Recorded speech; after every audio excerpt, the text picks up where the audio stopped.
Hey guys, I want to take a quick second to tell you about Blossom Wellness, a mental health hygiene company that gives people the tools they need to better manage feelings of stress, anxiety, and mental burnout.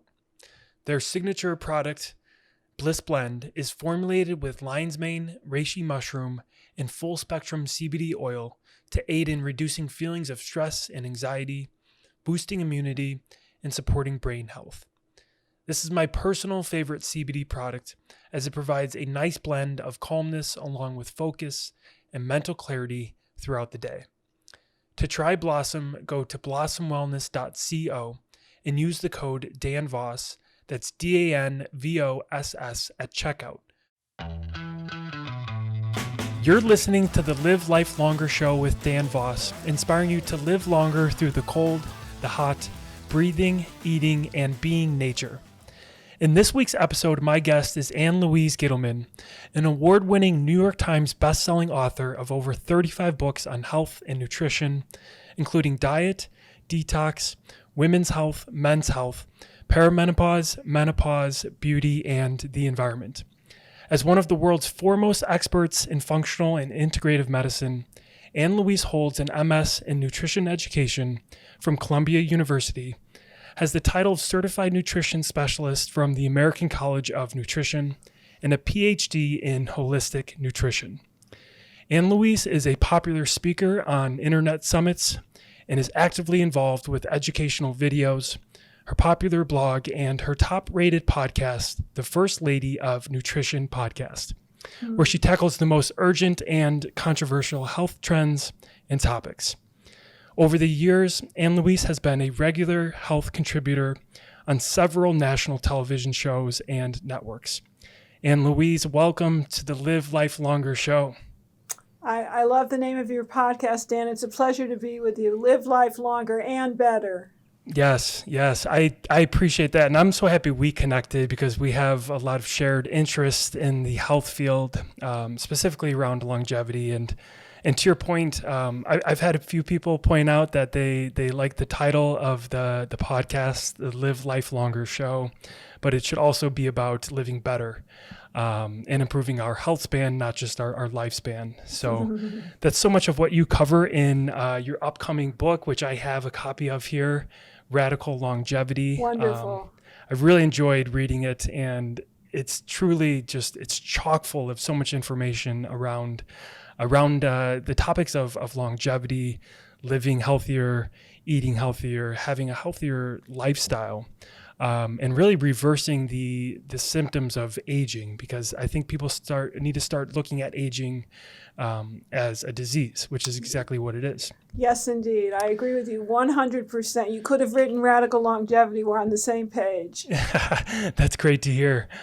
So let's get right into it. I'm excited to get into some of the topics a little further. But I would like to start off hearing more about your process of writing this book, Radical Longevity, and how you used, what you call me-search, how you turned that into the research for this book, Radical Longevity. Well, my whole thing was that at the age of 25, I studied with a woman, Dan, that was 84 years young. I happened to go to a class in Albuquerque, New Mexico. The teacher was Dr. Hazel Parcells, who at that time was known as the Grand Dame of Nutrition. And there she was at 84 years young, with a schedule that a 25-year-old couldn't maintain, teaching from 8 in the morning till 6 at night. And I saw her at 84 years young and telling us that she was 84 years young. And I thought to myself, this is what 84 should look like. She died at the age of 106, and I was her student. I studied at the feet of the master, so to speak. I learned that there are no real secrets to longevity other than following the rules of nature, eating right, sleeping right, living right, thinking right. And regardless of what you may have inherited with your genes, you can overcome your genes, because your biology should not be your biography. Yes. So her big thing then, as it is with me now in Radical Longevity, and I'm so glad that you have the book, is that aging really is a disease. And it's truly the accumulation of a lifetime of toxicity and deficiencies that you can address one by one and correct, so that living this next 30, 40 years, if we're in our 60s, 70s, or 80s, should be a time when we can address and repair and regenerate, rejuvenate, and restore our body, mind, and spirit on every single level. And I truly think that that's something that we're capable of because we've got the technology that they didn't have years ago to do so. So she was my role model. She was my mentor. And she was really the inspiration of what I've written about. A lot of the teachings that I learned so many years ago from her are really embedded and buried in this book. Yeah, that's great. I think it's so important just in general to have a mentor in life. So it's wonderful that you had her to learn from. But I think most importantly, you had her to look up to as a role model of how aging can be done. You know, I think we have this mindset that aging is a time of, you know, our later years of life. It's a time of our lives where we kind of just give up and cave in, and it's part of life. And it doesn't have to be that way. We can live into our 80s, 90s, and into our hundreds youthfully. And I think that's what you're really getting that message across in this book. That's what I try to get across, with the understanding that it takes work. It doesn't just come by itself. You have to address that toxicity issue, the deficiency issue. You really have to spend your time looking at body, mind, and spirit. I think it's really all three. When I did the studies of all the long-lived populations, I found that they shared 3 or 4 elements in common. Number one, they had great social connections. They still had relationships with their family and friends. They had meaningful work or meaningful volunteerism. They did daily exercise. And then number 4, they had restricted eating or sometimes intermittent fasting. So all of that is blended and melded into the book in my 5-day restart in the Radical Longevity Power Plan. So just doing those 3 to 4 elements will give you a very long and healthy life, and taking care of the toxicity that surrounds us, because learning to stay young and healthy in an increasingly toxic world is challenging. You have to know the right techniques, the right integrative medical doctors, the right vitamins and minerals, and tests that you should be demanding from your practitioners. So all that is what I try to put into this, like, it's almost like a guide. It's almost like a manual for people to stay young and healthy and expand their use span. I want people to extend their use span, not extend the period of dying. Yeah. Well, so much of what you covered there, I think, it's something that is in the forefront of our minds, especially this past year, where we faced so much challenge and so much change all at once. And a lot of that change was the inability to be around our loved ones and have that social connection. And I think people are starting to realize how important it is to be with people that we know and love. I was just talking to somebody the other day about, a population that's often underlooked during COVID is the elderly, who are used to seeing their loved ones, right? If they're, living in a nursing home, let's say, you know what actually it was? I think it was Rich Roll podcast. And he had on, I forget their names. It was around Alzheimer's and the idea of memory loss, which I know we can get into because you covered that topic a bit in your book. But anyhow, on the Rich Roll podcast, they were talking about some of the folks that are suffering from memory loss or dementia or Alzheimer's, and how they are no longer able to see, or at least during this past year, they weren't able to see their family members in person, and what a toll that took on them, mostly mentally. But yeah, how sad that is to think. And that's something I guess we don't really necessarily talk about much, at least not in the news. No, but the good news, and I guess that it's the rainbow at the end of the awful travesty that we've been suffering from, is that we have virtual connections. Yes. And I think that is what is so important. That's what kept so many of us going. So I think whether that connection is in person, which is of course the best, or something virtual that many of us at a certain age can take advantage of, that's really what the key is. Satisfying work, fulfilling work, having passion, pride, and purpose when you get up in the morning. Yes. Yeah. I love that idea of what you may consider some of those intangibles of, having purpose when you wake up, and how important that is to, live life longer. And then also the idea of, forgiveness and compassion and being kinder to one another, which is also so applicable in today's world, right? Just like slowing down and seeing things from other people's perspective instead of automatically getting mad at them. Yes. And letting that anger fester up, or let anger from, relationships with either family or friends that maybe you had an argument and now you're just letting that anger fester. And that has such a toll on our health. On your health, not the person that Right. you're angry with. And the other thing that I Exactly. think is so important is to have a lot of gratitude. I find that having gratitude, and even when you wake up in the morning, I usually do a mental kind of affirmation of all the things in my life that I'm grateful for. And then the day goes better. So being kind, being grateful, and forgiving are so important. Yes.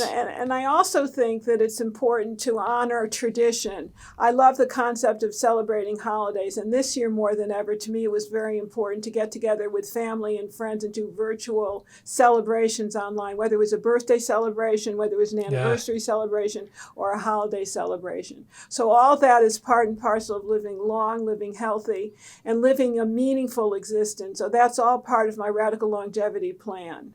Yeah, it's so good. It's so important. I also think, the idea of sitting down with your family for a family meal, for dinner, unfortunately, we're losing that in today's world, where families aren't necessarily sitting down as much as they used to say grace together, to talk about how their day went, to laugh together, right? That's another big piece, is laughter. Unfortunately, we're losing some of that. It's becoming more of an individualized world. So to your point, it's very important. Very, very important. That's why in our home at 6:00 is dinner time. That's when everything, all the devices are deplugged, unplugged. That's when the Wi-Fi is unplugged. That's when there's no television, there's no distraction, and we all get together. And I've made that something important because that's how I grew up. 6:00 was kind of the sacred time when everybody talked about their day, convened together, prayed together, blessed the food, blessed it before, blessed it afterwards, and then we went on our merry way and did our homework and went to bed. But all that is so important. Tradition, and I think the honoring of just time and celebrating time with each other is so important. It becomes more important the older you get. It's something that I never looked at in my 40s and 50s, but now in my 70s, I'm thinking it's really a blessed thing. It really is. It's something I try to be more aware of too, is even just like slowing down before I eat, taking deep breaths, and back to the gratitude piece, right? We live in a world where everything is so convenient and readily available. And it's so easy, especially, if you're living in an area of the world where you can get something like Uber Eats, right? You just tap a button and your food is there. And we've lost that sense of, for our ancestors, they would have to go out and, hunt and gather the food. It was often a day-long process, or a few days. And then by the time you actually sat down you would bring the food back and you would prepare it and cook it. And then by the time you sat down to actually enjoy your meal, it was like such a overwhelming sense of gratitude. So. To thank God you got to enjoy something after all that. Yes, exactly. So it's so important, that gratitude of all the words that you can say. There's a power in what you say. I'm a big believer also. It's not so much what you think, but you are what you say. So just using that word again and again somehow changes the vibratory rate and makes the frequency of living much more elevated and sanctified. It's so true. It's that saying, it's one of my favorites, is like your thoughts become your actions become your thoughts becomes your words become your actions become who you are. Yes. And it's so true. Very good. I want to maybe talk about, one of the big sections in your book is around toxins. Let's maybe talk about how we can release a lifetime of accumulated toxins and deficiencies, and how we can reverse and correct some of those effects through good food, through lifestyle tweaks, maybe things like peptides, stuff like that. That's a tall order, but so important, because growing older is really becoming a toxic waste dump, quite frankly, unless you release the toxins on a daily, monthly, yearly basis. I think the most important thing is to stop your exposure to some of these toxins, Dan. And the two toxins that I was very surprised to learn about and to do a lot of research with are the toxins of heavy metals, or actually they're minerals that are misbehaving. The two of them are copper, and the other one is iron.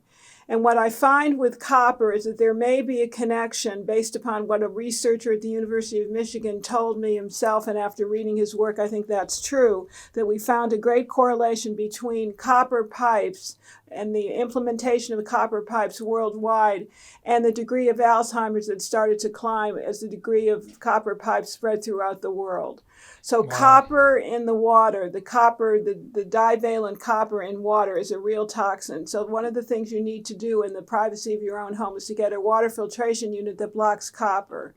It's also important to look at your vitamins and minerals and make sure that you do not take a vitamin or mineral that has excess copper. That is similar to the copper pipes or the copper that's in the water supply, the divalent copper, which is not organic and not bound together. So free-floating copper is not what we want in the system. It's the same thing with iron. Those two minerals are found very, very tightly in those plaques that are in the brain, the neurofibrillary tangles and also the beta amyloid plaques. They're the only two that actually glom together onto the plaque, so we know there's a major connection. When you start to reduce their exposure, the plaques can start to disintegrate. So that's exceedingly important. It's something that nobody's written about. It's get the copper out and get the iron out. You do that by eating only copper-rich natural foods, which in this case would be your avocados, your nuts, your seeds, your chocolate, your shellfish. And when it comes to iron, that's why having a diet that's very high in heme iron or meat, it may not be the best as you grow older. So when it comes to copper, you get a copper water filtration system. I tell you which kind in the book. Make sure you have copper-free vitamins. And when it comes to iron, make sure you have iron-free vitamins as well. But you should also be giving blood, Dan, because the most important thing you can do to preserve your health span and to keep younger and healthier longer is to donate blood at least once a year. And if you have high ferritin levels above the amount of 50 to 70 Ng per ml, then you have to give it every 3 to 4 months. So giving blood is a lifesaver. That's why the old-time leeches were utilized, because I'm not sure if the ancients knew this, but they were absolutely lessening the amount of iron that was in the red blood cells. Wow. So giving blood, obviously it's helping others that are in need of healthy blood, but it's also helping yourself. You're helping yourself, you're helping others. So for those of us with an A blood type, an O blood type, a B blood type, an AB blood type, I've covered all the blood types. This is a real act of gratitude, of decency, of health. So that you're helping others and you're helping yourself. So it's a double whammy, but exceedingly important. The doctors will not tell you this, so I'm telling you to give blood. Donate blood yearly, monthly, depending upon your ferritin levels. And it's a blood test, Dan, that a lot of doctors don't order. So number one, to live healthy in an increasingly toxic world and to embrace radical longevity, you have to get the doctor on a yearly basis to give you a ferritin test. Some people have a genetic predisposition to iron overload, but many of us have aspects of that genetic variant. So making sure that it's below a certain level that I mentioned previously that's in the book is exceedingly helpful. Wow, that's so helpful. Yeah, that's great to know. It's something I like to do. I usually give blood once a year, but to know what you just shared is helpful to maybe go a little bit more than once a year, maybe twice a year or even monthly. If your ferritin levels are high, if you're stockpiling iron, yes, it's an absolute lifesaver, because men at the age of 40 have 4 times the amount of iron as a woman who's still menstruating, because women have a built-in mechanism of the menstruation where you're losing iron every month. But when they stop menstruating and hit menopause, they start to stockpile the iron. So their heart disease rate starts to accommodate and accumulate just the way that they do in men. So that means that giving blood for both men and women is exceedingly important. Women probably at the age of 50 are on menopause, men at the age of 40. Very, very important. If you learn nothing else, give blood. It's life-saving for those that receive it on the receiving end and to the donor himself. Yeah. Wow. Super fascinating. Thank you for sharing that. On the topic of, supplements, what are some of the most essential, vitamins, minerals, and even hormones that we should be considering to reclaim our youthful immunity? to reclaim our youthful immunity and our immunity now in this day and time as we're coming out of, God willing, the pandemic, is hormone D. It's not a vitamin, Dan. It's a hormone. True. Theoretically, True. it's a prohormone D. Individuals with the highest amounts of vitamin D are those that get over COVID more rapidly. People that get the flu during the flu season, those of them that get more vitamin D in their systems or through through vitamin and mineral supplementation, do not get sick as frequently, and those that are living above the 35th parallel need to supplement with vitamin D, pro-hormone vitamin D, exceedingly important, and make sure that you have it in an oil form because it's an oil-soluble vitamin. So D is definitively the bomb. It is the vitamin for the decade for your immunity. There's nothing that D can't help. It'll help your colon. It'll help your lungs because there are vitamin D receptors in the lungs. It'll definitely help the immunity. And it's very helpful for beautiful skin. So D, I think, would be my number one. Number two, Dan, if I were to think about it, let's see, D would be the vitamin. The mineral would be zinc. Zinc, very important for immunity because it's antiviral.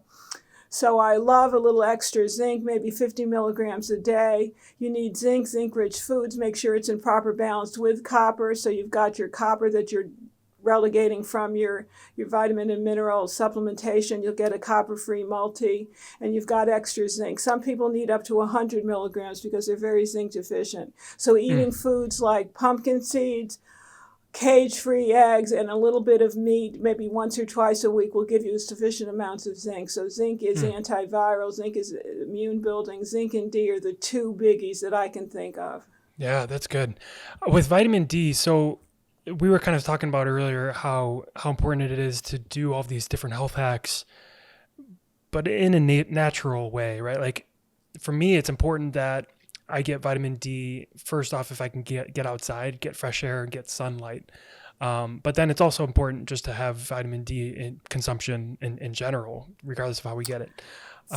Well, that's very true. But for those of us above the 35th parallel, and I'm one of them because I live in the state of Idaho, this is like vitamin D deficiency country. So you actually need to be out as much as you can, but there's not enough sun that'll give you that vitamin D. You definitely need to take a supplement.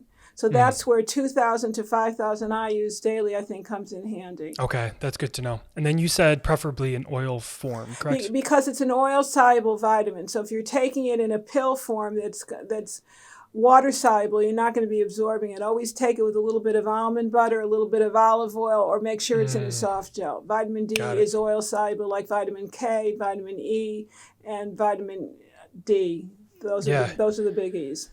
It's super interesting that you mentioned vitamin D and zinc for immunity. I've been taking my vitamin D, zinc, and coupled with quercetin for the last at least 6 months. And I understand during COVID, we have restrictions and lockdowns, and people are staying inside more, and we're not out and about in big groups. We're not necessarily shaking hands or hugging, like we were before. So I understand from that perspective of why I have not gotten any kind of common cold or really any kind of sickness in the last 12 to 14 months. Knock on wood. And I also understand there's probably a lot of contributing factors, right? I'm focusing on my sleep more. I'm eating healthier, but I'm also exercising more. But I'm also taking my vitamin D, zinc, and quercetin on a daily basis. And again, knock on wood, I haven't had even a common cold. No, I'm going to tell you something. On another podcast, one of the interviewers was telling me of a test that was done several years ago of the nutrients that were the most efficient at keeping the immune system at full capacity. And the most important nutrient was not what we discussed, but it was quercetin. So individuals that take a high dose of quercetin, maybe it's in the onions because you're a big onion lover, or even in a supplement that you may be taking. It's one of the best things you can do to fight off that cytokine storm, the inflammation that can affect your lungs. Very good to ward off any type of prostate or breast cancer. So it's a real must, and I'm glad it's come to the forefront because of COVID. How much do you take a day? You know what? I got to look at the actual, I should know. It's just it's one pill. I'm not sure what the actual dosage is. I should absolutely know what that is, though. I recommend 500 once or 3 times a day. So I think you're Okay. you're in a good place. Most of the dosages are about 500 milligrams. Okay. So you're saying I can probably do that twice a day? You could. Okay. That's good to know.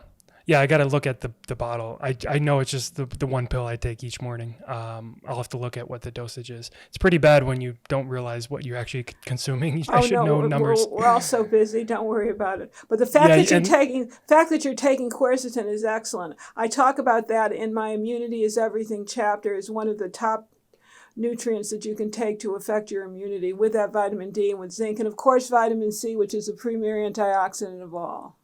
Yeah, exactly. Yeah, and it's funny how well, not necessarily funny, but we get into habits where we just know what we need to take each day. And with vitamin D, I know I take 5,000 IUs a day. That's what I take every single day. Yeah, that's good. And now the quercetin is newer to me, so I don't know the exact dosage there, but I'll look that up.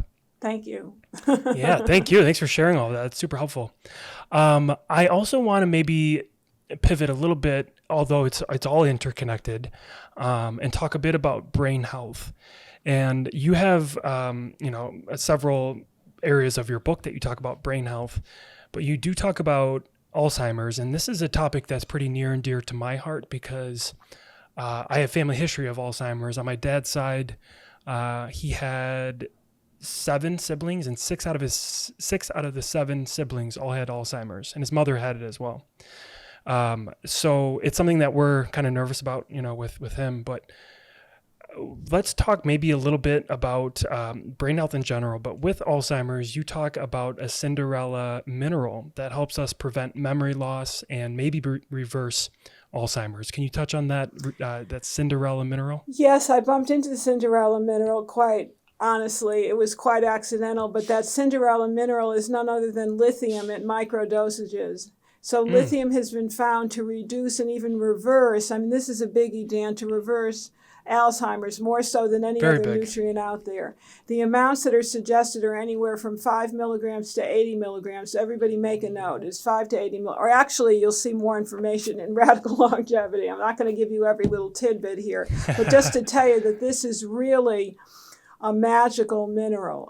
There's nothing like it. I think it's because, from what I've been able to glean from the research, and it's not definitive, but what my hunch is that it chelates some of these minerals that are found in the neurofibrillary tangles in the brain themselves. And so it's a chelator of the copper that's part and parcel of what we feel is an Alzheimer's trigger, and it can also chelate iron. So it's a natural chelator.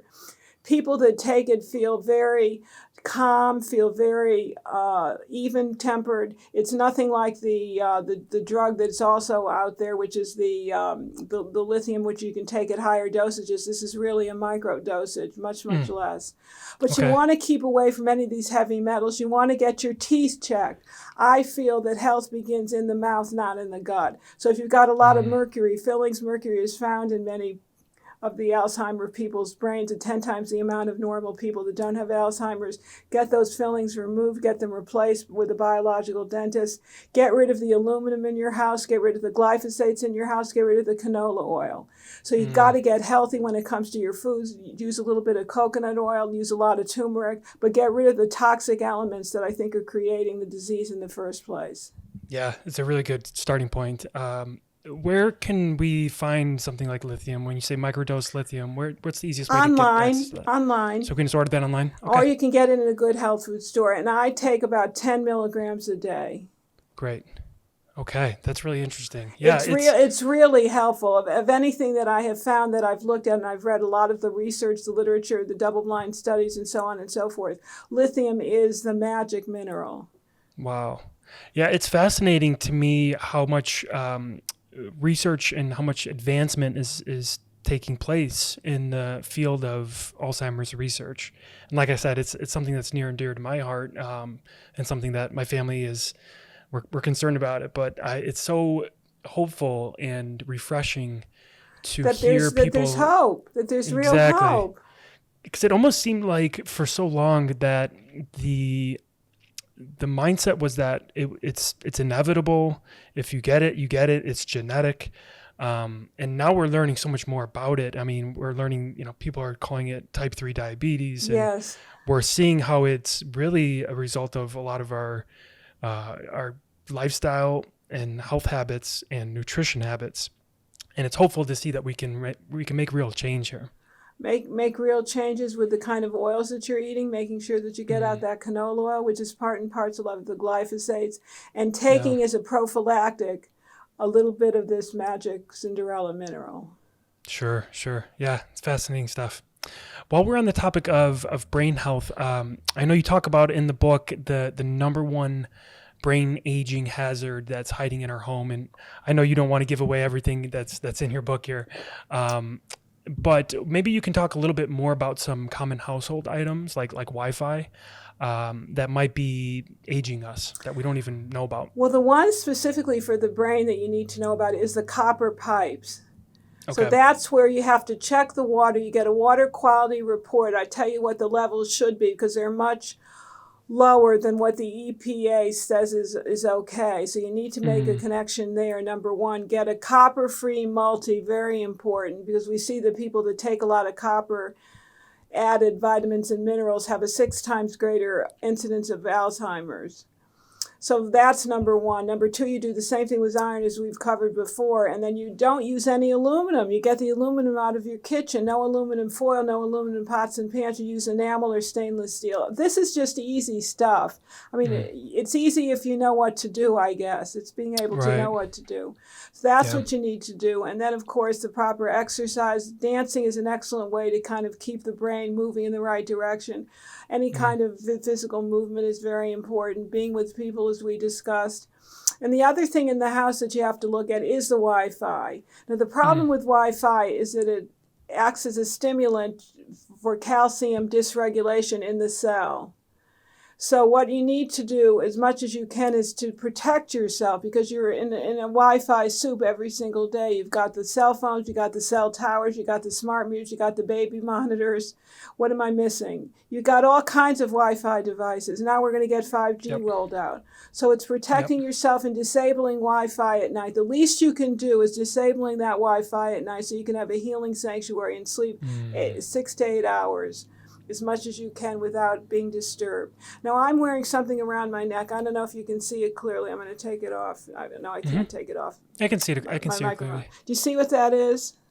Yeah, it looks like a bead of some sort. It's a bead. It's shungite. Okay. And it's considered to be a mineral, which is very protective for the body's biosphere against EMFs. I feel better when I wear it. I surround my computer with shungite. I use shungite water. I have a special harmony pendant on. I do a lot of little things that I feel are helping me, even if it's just psychologically, to protect against the Wi-Fi. And my phone has a phone case. It's a PON case, which deflects the Wi-Fi signal back to the towers rather than in me. So there's a lot of little things you can do. I mean, we're here. Wi-Fi is here to stay, and you and I wouldn't be talking today if it weren't for technology. But I think there's lots of ways to lessen your exposure and to protect yourself. At night, I also sleep grounded. I have a grounding wristband that enables me to discharge static electricity and fill up my system with all these wonderful healing electrons. So I do a lot of little tricks of the trade that are all written in Radical Longevity. That's the name of the book, Radical Longevity. That's so great. I'm so happy you talked about grounding. It's something I like to practice. I don't have a grounding mat. It's something that's on my list to get. There's so many different the wristband gadgets. makes the best ground. Okay, that's good to know. If you're going to buy everything, they have grounding sheets, they have grounding curtains, they're going to have grounding clothes. Right. But the thing that I like the best is the grounding wristband. Yes. Yeah, I think the overall message there is just to be a little bit more aware of EMFs and how it affects our health. Because they really are everywhere in our homes and in our environment.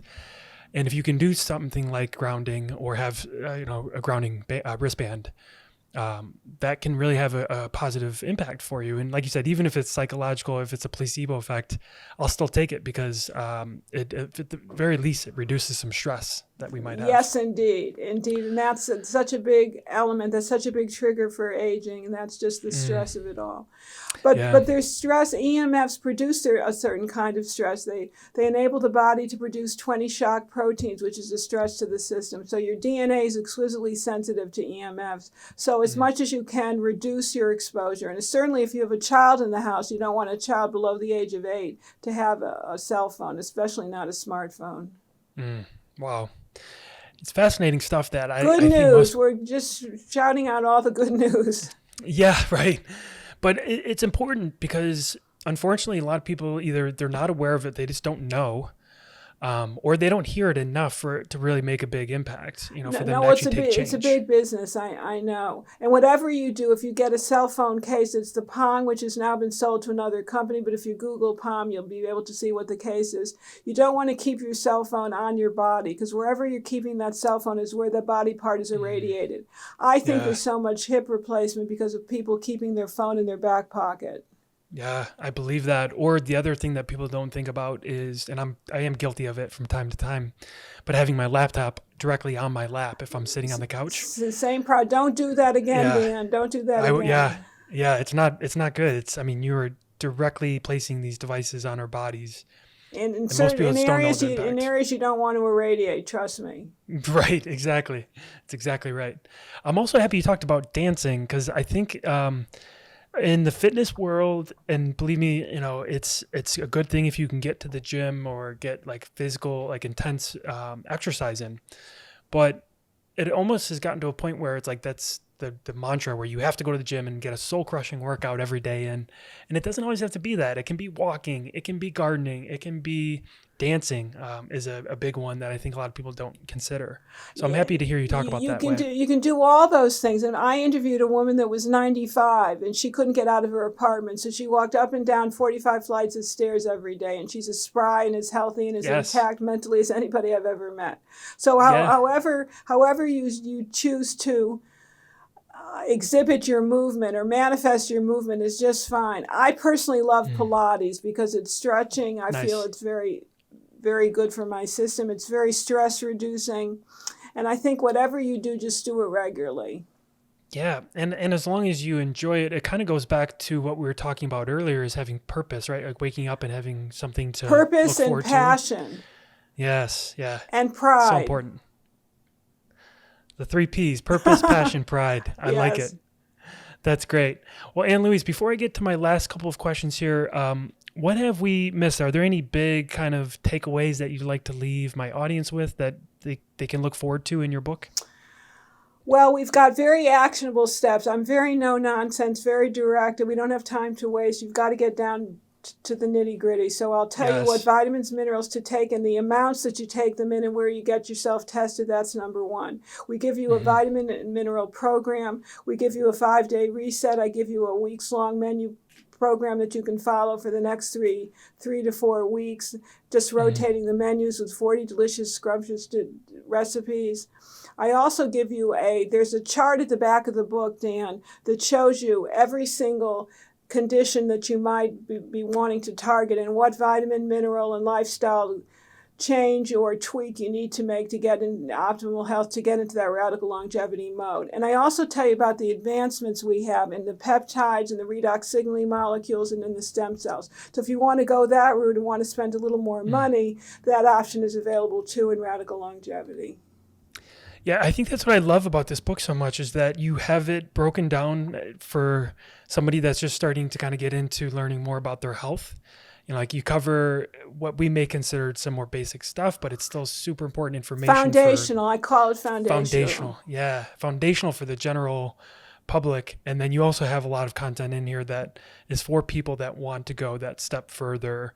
Maybe it's people that are more into the biohacking world, the anti-aging world. Exactly. So it's really a book for everybody. And that's what I love about it. Everybody at every age and stage. And don't wait till you're 60 if you're 30 or 40. This is a great place to begin. Yeah, absolutely. Ann Louise, that's great. Where can people learn more about you? I know you have a website. Where can they head over to learn more about you? Dan, I think the best bet is AnnLouise.com. No E, ANNLOUISE.com. Great. Okay, I'll have that linked up in our show notes. And my last question for you, Ann Louise, is who do you want to impact the most with the work that you do? That's a great question, Dan. I'd like anybody who's interested in extending their use span to really embrace the radical longevity principles and rules that I introduce in the book. I think it's high time that we all view aging as a time of life that gets into uncharted territory where you can redevelop yourself, you can reinvent yourself is the best word I can say, and you can even repair your mind, body, and spirit on many different levels if you're willing to do so. So all it takes is pride, passion, and what's the other third word? Purpose. Purpose. You got it. You need the 3 Ps. Very good. That's fantastic. Well, Ann Louise, thank you so much for your time. I really appreciate your expertise. You've had such an extensive work history of being in this field and being in nutrition and talking about things like longevity. And you've coupled all of that into this book, Radical Longevity. So thank you for bringing this to us and for your time. See you on the other side of 100. There we go. Thanks, Ann Louise. Have a great day. You too. Thank you.